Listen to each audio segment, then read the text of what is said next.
जय हिंद। स्वागत है आप लोग का मेरे यूट्यूब चैनल पे। दोस्तों अभी जो है आप लोग को पता होगा कि कक्षा 8वीं का एग्ज़ाम होने वाला है। 28 तारीख से जो है एग्ज़ाम शुरू है, यानी कि एक दिन में आपका एग्ज़ाम होगा 28 तारीख को। तो आपको जो है बेहतर तैयारी कराने के लिए मैं मॉडल पेपर बता रहा हूँ। मॉडल पेपर से जो आपका 90% जो है क्वेश्चन एग्ज़ाम में आता ही आता है, तो आप लोग को पता होना चाहिए। तो इस वीडियो में मैं मॉडल पेपर बताऊँगा जो कि आप लोग को रट लेने का ज़रूरत है। अगर आप लोग रट लेते हैं तो एग्ज़ाम में 100% लिख के ज़रूर आइएगा। तो बहुत ध्यान से इस वीडियो को देखिएगा और इसको रट लीजिएगा और एग्ज़ाम में यही लिख के आइएगा। तो देखिए यहाँ पे टाइमिंग जो है आप लोग को 1 घंटा दिया जाएगा और 50 क्वेश्चन रहेगा। 50 क्वेश्चन रहेगा, सारा ऑब्जेक्टिव रहेगा, जिसका 1 नंबर का एक क्वेश्चन रहेगा। तो 50 नंबर का टोटली आप लोग का एग्ज़ाम होगा। तो 50 नंबर को आप लोग को लिख के आना है। आप लोग को OMR शीट पे एग्ज़ाम होगा, तो आप लोग ध्यान देने की ज़रूरत है। तो चलिए मैं मॉडल पेपर बताने स्टार्ट कर रहा हूँ, जो कि बहुत ही इंपॉर्टेंट है आप लोग के लिए। आप लोग ध्यान से देखिए और इसको नोट कर लीजिए, और यही एग्ज़ाम में आपका ज़रूर आएगा 90%। तो चलिए बिना देर किए वीडियो को स्टार्ट करते हैं। तो देखिए सबसे पहला क्वेश्चन दिया हुआ है, निम्नलिखित गद्यांश को पढ़कर उससे दिए गए प्रश्नों के सही उत्तर का चयन कीजिए। तो सबसे पहले आप लोग को देखिए यहाँ पे गद्यांश दिया हुआ है। सबसे पहले आप लोग जो है इसको अच्छा से पढ़ लीजिएगा। अच्छा से पढ़ने के बाद यहाँ पे देखिए फर्स्ट क्वेश्चन दिया हुआ है, कार्निवाल के मैदान में क्या जगमगा रही थी। तो इसका आपको 4 ऑप्शन दिया हुआ रहेगा, इसमें से आपको एक आंसर पे क्लिक करना है। तो आपको जब गद्यांश पढ़िएगा तो आपको पता चल जाएगा कार्निवाल के मैदान में जो है बिजली जगमगा रही थी। तो इसका ऑप्शन नंबर जो हो जाएगा फर्स्ट हो जाएगा। इसका ऑप्शन नंबर ए जो हो जाएगा सही हो जाएगा। तो इस तरह से जो है फर्स्ट का आप लोग देख लिए। अब आते हैं नेक्स्ट क्वेश्चन में। देखिए नेक्स्ट क्वेश्चन दिया हुआ है, कार्निवाल के मैदान में लेखक कहाँ खड़ा था। तो इसका ऑप्शन नंबर हो जाएगा सी हो जाएगा, छोटे फुहारे के पास जो है लेखक खड़ा था। तो इस तरह से जो आप लोग इसका ऑप्शन मार दीजिएगा सी। इसके बाद देखिए नेक्स्ट क्वेश्चन आता है, क्वेश्चन नंबर 3 आता है। देखिए यहाँ पे देखिए दिया हुआ है, छात्रावास के स्थान पाने हेतु प्रधानाध्यापक को लिखे गए आवेदन पत्र के रिक्त स्थान को सही विकल्प द्वारा भरें। तो यहाँ पे देखिए एक दिया हुआ एप्लीकेशन दिया हुआ है, सेवा में श्रीमान। तो इसमें 3 नंबर में पूछ रहा है क्या भराएगा। इसके बाद 4 नंबर में पूछ रहा है क्या भराएगा, 5 नंबर में पूछ रहा है। तो इस तरह से देखिए 3 नंबर में जो है यहाँ देखिए सेवा, जब हम लोग लिखते हैं सेवा में श्रीमान प्रधानाध्यापक लिखते हैं, तो तीसरा के आंसर जान गए आप लोग क्या होगा। तीसरा का जो ऑप्शन होगा वो सी होगा, प्रधानाध्यापक। समझ गए यहाँ तक आप लोग। इसके बाद देखिए नेक्स्ट आता है चौथा। यहाँ देखिए चौथा कहाँ भरना है। चौथा यहाँ देखिए सविनय। सविनय के बाद हम लोग क्या लिखते हैं, सविनय निवेदन लिखते हैं। तो इसलिए इसका जो आंसर हो जाएगा वो क्या हो जाएगा, इसका ऑप्शन जो हो जाएगा चौथा के ए हो जाएगा, निवेदन। सविनय के बाद हम लोग क्या लिखते हैं, निवेदन, इसलिए चौथा का ऑप्शन ए हो जाएगा। उसी तरह से देखिए पांचवा यहाँ पे देखिए बोला, अतएव मुझे विद्यालय के छात्रावास के बारे में लिख रहे हैं हम लोग। तो इसलिए इसका जो 5वां का आंसर हो जाएगा वो आपका सी हो जाएगा, छात्रावास हो जाएगा। तो इस तरह से जो है मैं आप लोग को बता दिया कि एप्लीकेशन वाला अगर क्वेश्चन दिया हो रहेगा तो उसको कैसे सॉल्व करना है। अब आते हैं हम लोग नेक्स्ट क्वेश्चन में। जो नेक्स्ट क्वेश्चन रहेगा वो व्याकरण से रिलेटेड रहेगा। तो यहाँ पे देखिए दिया हुआ है, रात तद्भव शब्द है, तत्सम शब्द क्या होगा। तो इसमें इसका ऑप्शन नंबर ए हो जाएगा, रात्रि जो है तत्सम शब्द है। तो इसका ऑप्शन नंबर ए जो है करेक्ट आंसर होगा। इसके बाद नेक्स्ट क्वेश्चन की ओर आते हैं। देखिए क्वेश्चन नंबर 7 बोला है, सूर्य का उचित पर्यायवाची शब्द होगा। तो सूर्य का जो उचित पर्यायवाची शब्द होता है वो भास्कर होता है। तो इसलिए ऑप्शन नंबर इसका सी हो जाएगा। इसके बाद नेक्स्ट क्वेश्चन में देखिए आते हैं। देखिए नेक्स्ट क्वेश्चन दिया हुआ है, तुम घर जाते हो, इस वाक्य में तुम क्या है। तो इसका ऑप्शन नंबर जो है ऑप्शन नंबर ए हो जाएगा। तुम जो है यहाँ पे सर्वनाम है, तो इसलिए इसका ऑप्शन नंबर ए हो जाएगा। क्लियर। इसके बाद देखिए नेक्स्ट क्वेश्चन की ओर आते हैं। नेक्स्ट क्वेश्चन दिया हुआ है, शुद्ध शब्द कौन सा है। शुद्ध शब्द इसमें से पूछ रहा है कौन सा है। तो इसका ऑप्शन नंबर ए हो जाएगा, पारिवारिक। ऑप्शन नंबर ए जो है इसका करेक्ट आंसर होगा। ये सब जो है क्वेश्चन आप लोग रट लीजिएगा, यही सब क्वेश्चन आप लोग का एग्जाम में आएगा ही आएगा। नेक्स्ट क्वेश्चन देखिए आता है क्वेश्चन नंबर 10, कल मेरे घर में गोपाल आया था, इस वाक्य में गोपाल है। तो इसका ऑप्शन नंबर ए हो जाएगा। इस वाक्य में जो गोपाल है वो क्या है, संज्ञा है। संज्ञा आप लोग जानते ही हैं, किसी भी वस्तु स्थान हम लोग जानते हैं। इसके बाद देखिए नेक्स्ट क्वेश्चन आता है, क्वेश्चन नंबर 11 आता है, स्वागत शब्द में कौन सा उपसर्ग, क्या उपसर्ग पूछ रहा है, स्वागत में आपका उपसर्ग पूछ रहा है, तो इसका ऑप्शन नंबर बी हो जाएगा, सु। स्वागत में जो है सु जो है क्या है, उपसर्ग है। इसके बाद देखिए नेक्स्ट क्वेश्चन आते हैं, क्वेश्चन नंबर 12 में आता है। क्वेश्चन नंबर देखिए 12 बोला है, सार्थक शब्द का विलोम शब्द होगा। तो सार्थक का हम लोग जानते ही है, सार्थक का जो होगा निरर्थक होगा। तो इसका ऑप्शन नंबर ए जो हो जाएगा सही आंसर हो जाएगा। उसी तरह से देखिए नेक्स्ट क्वेश्चन की ओर आते हैं, क्वेश्चन नंबर 13 की ओर आते हैं। क्वेश्चन नंबर 13 बोला है, प्रतिकूल कार्य करना से संबंधित मुहावरा है। तो इसका ऑप्शन नंबर जो है सी हो जाएगा, उल्टी गंगा बहना, यानी कि इसका ऑप्शन नंबर सी जो है करेक्ट आंसर होगा। क्लियर। इसके बाद देखिए नेक्स्ट क्वेश्चन आते हैं, निराशा शब्द का संधि विच्छेद होगा। तो निराशा शब्द का जो संधि विच्छेद होगा वो आपका होगा निह प्लस आशा होगा, यानी कि ऑप्शन नंबर डी जो है इसका करेक्ट आंसर होगा, निह प्लस आशा इक्वल टू निराशा। इसके बाद देखिए नेक्स्ट क्वेश्चन की ओर आते हैं, नीति शब्द में, नीति शब्द में इक प्रत्यय लगाने से नया शब्द लगेगा। तो इसका ऑप्शन नंबर हो जाएगा, नीति में अगर हम लोग इक जोड़ते हैं तो इसका ऑप्शन नंबर सी हो जाएगा, सही हो जाएगा, नैतिक हो जाएगा। अगर नीति में हम लोग इक जोड़ते हैं तो क्या हो जाएगा, नैतिक हो जाएगा। इस तरह से 15 क्वेश्चन नंबर कंप्लीट हुआ। अब नेक्स्ट क्वेश्चन देखिए आता है, नेक्स्ट क्वेश्चन देखिए बोल रहा है, मान शब्द में अप उपसर्ग लगाने से नया शब्द क्या बनेगा। तो मान शब्द में जब अप हम लगा देंगे तो उपशब्द जो है अपमान हो जाएगा। अच्छा आप लोग उपसर्ग मतलब समझते हैं, उपसर्ग मतलब जो होता है पहले लगाना, समझ गए। मान दिया हुआ है, मान शब्द में अप बोल रहा है, अप मतलब कि पहले लगाने के लिए बोल रहा है। तो जब हम पहले अप लगा देंगे, पहले से मान है तो अप और मान तो क्या हो जाएगा, अपमान हो जाएगा, यानी कि ऑप्शन नंबर सी जो है इसका करेक्ट आंसर होगा। समझ गए यहाँ तक आप लोग। इसके बाद देखिए नेक्स्ट आता है, जय का विलोम पूछ रहा है। विलोम मतलब उल्टा होता है, तो जय का विलोम क्या हो जाएगा, पराजय हो जाएगा।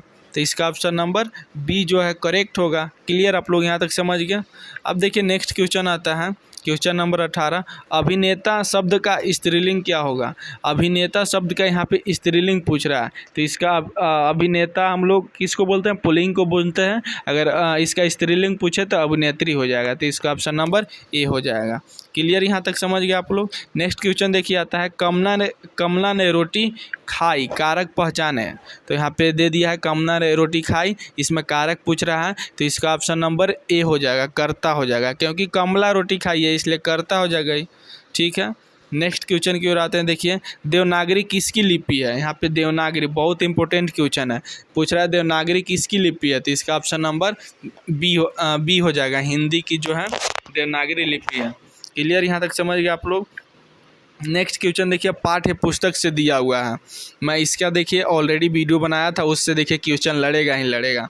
देखिए पहला क्वेश्चन बोला है, पुष्प की अभिलाषा शीर्षक कविता में किसकी इच्छा व्यक्त है। तो इसका ऑप्शन नंबर सी, आप लोग जान ही रहे होंगे, पुष्प की अभिलाषा जो पाठ है वो पुष्प से रिलेटेड है। तो इसका ऑप्शन नंबर सी हो जाएगा, पुष्प से रिलेटेड। क्लियर। इसके बाद देखिए नेक्स्ट क्वेश्चन आता है, छोटा जादूगर के लिए लेखक ने कितने टिकट खरीद कर दिए हैं। तो इसका ऑप्शन नंबर ए हो जाएगा, 12 टिकट। ये सब आप लोग पढ़े होंगे, मैं भी पढ़ाया था, इसका ऑब्जेक्टिव वीडियो बना के डाला था अपने यूट्यूब चैनल पे। अब देखिए नेक्स्ट क्वेश्चन आता है, किसका ज्वर सबसे भयानक होता है। तो इसका ऑप्शन नंबर बी हो जाएगा, कुसंग का जो है ज्वर सबसे भयानक होता है। नेक्स्ट क्वेश्चन की ओर आते हैं। देखिए क्वेश्चन नंबर 23 बोला है, क्वेश्चन नंबर 24 में आते हैं। 24 बोला है, पथ की पहचान शीर्षक कविता में कवि पथ की पहचान करने को कहते हैं क्योंकि। तो इसका ऑप्शन नंबर ए हो जाएगा, क्योंकि सफलता प्राप्त करना आसान हो जाता है। क्लियर।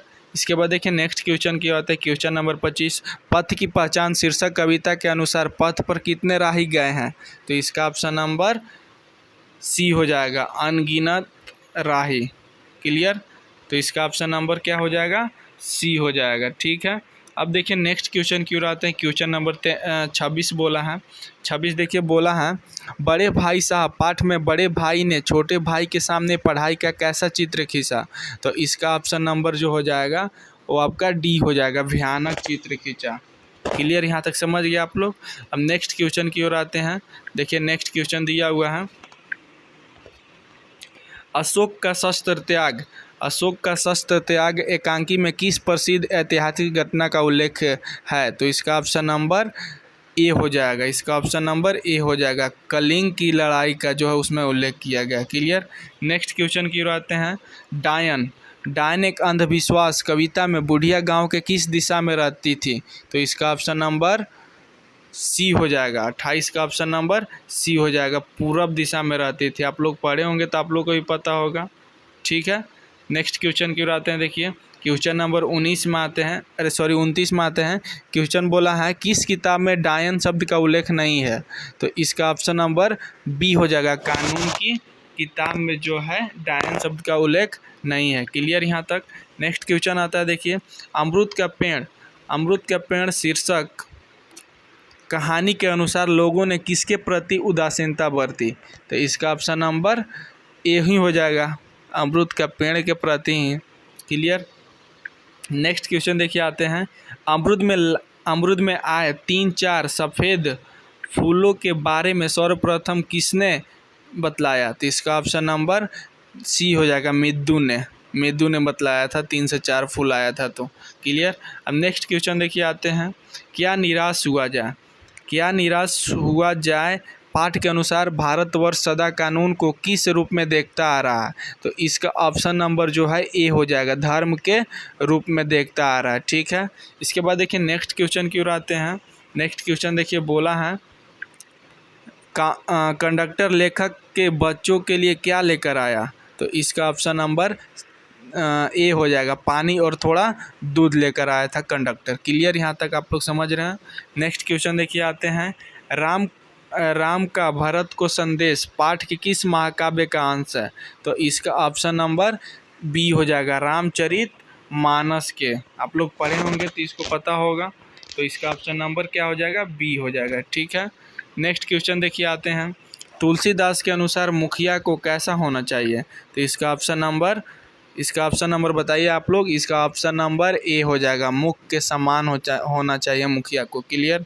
नेक्स्ट क्वेश्चन आते हैं। बस की यात्रा शीर्षक पाठ कैसी रचना है? तो इसका ऑप्शन नंबर इसका बी हो जाएगा। हास्य व्यंग्यात्मक हो जाएगा। तो इसका ऑप्शन नंबर बी हो जाएगा। क्लियर। अब देखिए नेक्स्ट क्वेश्चन की ओर आते हैं। बस में कितने मित्र सवार हुए थे? तो इसका ऑप्शन नंबर डी हो जाएगा। 5 मित्र जो है सवार हुए थे। तो इसका ऑप्शन नंबर क्या हो जाएगा? डी हो जाएगा। क्लियर, यहाँ तक आप लोग समझ गए। अब देखिए नेक्स्ट क्वेश्चन आते हैं। झारखंड के 2 सपूत पाठ के अनुसार जयपाल सिंह को किस खेल से गहरा लगाव था? तो इसका ऑप्शन नंबर जो हो जाएगा ए हो जाएगा। हॉकी खेल से जो है उनको ज़्यादा लगाव था। ठीक है।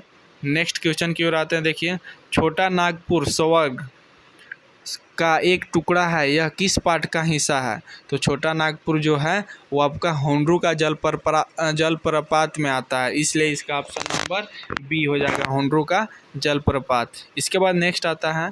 हुंड्रू का जलप्रपात का संबंध किस नदी से है? तो इसका ऑप्शन नंबर डी हो जाएगा। स्वर्णरेखा नदी से है। क्लियर। अब देखिए नेक्स्ट आता है क्वेश्चन नंबर 41। बूढ़ी पृथ्वी का दुख कविता के कवि कौन है? बूढ़ी पृथ्वी का जो दुख है उस कविता के जो लेखक है वो निर्मला पुतुल है, इसलिए इसका ऑप्शन नंबर ए हो जाएगा। ठीक है। नेक्स्ट क्वेश्चन की ओर आते हैं। गुरु शिष्य नामक संस्मरण में लेखक ने किसका स्मरण किया है? तो इसका ऑप्शन नंबर जो है आचार्य हजारी प्रसाद द्विवेदी, यानी कि ऑप्शन नंबर बी जो है इसका करेक्ट आंसर होगा। क्लियर। इसके बाद देखिए नेक्स्ट क्वेश्चन आता है। गुरु शिष्य नामक पाठ में लेखक को किस शहर की याद सता रही थी? तो इसका ऑप्शन नंबर हो जाएगा सी हो जाएगा। कानपुर के जो है याद उनको सता रही थी। नेक्स्ट क्वेश्चन आता है। अपराजिका शीर्षक पाठ के रचनाकार निम्नलिखित में से कौन है? तो इसका ऑप्शन नंबर जो हो जाएगा बी हो जाएगा। शिवानी। क्लियर, यहाँ तक ये सब आप लोग पढ़ा हुआ है, आप लोग को मैं बता भी दिया था। तो चलिए नेक्स्ट क्वेश्चन देखते हैं। डॉक्टर चंद्रा के एल्बम के अंतिम पृष्ठ पर किसकी तस्वीर थी? तो इसका ऑप्शन नंबर ए हो जाएगा, माँ की तस्वीर। ठीक, क्लियर। नेक्स्ट क्वेश्चन देखिए आते हैं, क्वेश्चन नंबर 46। डॉक्टर चंद्रा ने किसके सफल जीवन की कहानी पढ़ी थी? तो इसका ऑप्शन नंबर बी हो जाएगा, डॉक्टर वर्गीज की। ठीक है। नेक्स्ट क्वेश्चन देखिए आते हैं, पन्ना पन्ना बोलता है पाठ के अनुसार शुभांगी के घर में खुशी का माहौल कब से छाया हुआ है? तो इसका ऑप्शन नंबर हो जाएगा ए हो जाएगा, सुबह से। क्लियर। नेक्स्ट क्वेश्चन देखिए आते हैं, शुभांगी की बुआ क्या बन गई थी? तो शुभांगी की जो बुआ थी वो क्या बन गई थी? तो आईएएस बन गई थी। क्या बन गई थी? आईएएस। तो इसका ऑप्शन नंबर डी हो जाएगा। क्लियर। नेक्स्ट क्वेश्चन देखिए आते हैं, व्याकरण के प्राचीन ग्रंथ में किसे धर्म सुझाव कहा गया? तो इसका ऑप्शन नंबर जो हो जाएगा सी हो जाएगा, तालाब को जो है धर्म स्वभाव कहा गया है। नेक्स्ट एंड लास्ट क्वेश्चन देखिए आपका ऑब्जेक्टिव क्वेश्चन, तालाब बांधता धर्म सुझाव पाठ के अनुसार अमावस और पुन्नो को किसान खेत में क्या नहीं करते थे? तो इसका ऑप्शन नंबर जो है ए हो जाएगा, काम नहीं करते थे। तो इस तरह से जो है मैं आप लोगों को 50 ऑब्जेक्टिव क्वेश्चन बताया, जो कि मॉडल क्वेश्चन पेपर सबका 50 ऑब्जेक्टिव क्वेश्चन है, जो एग्जाम में जो है 75% इससे क्वेश्चन आएगा ही आएगा। तो इसको आप लोग रट लीजिएगा। और इसी तरह से मैं कक्षा 8 का जो है अभी सारा सब्जेक्ट का वीडियो, सारा विषय का जो वीडियो अपलोड कर रहा हूँ, आप लोग को मैं जो है 15 तारीख से पहले मैं अपलोड करके आप लोग को दे दूंगा।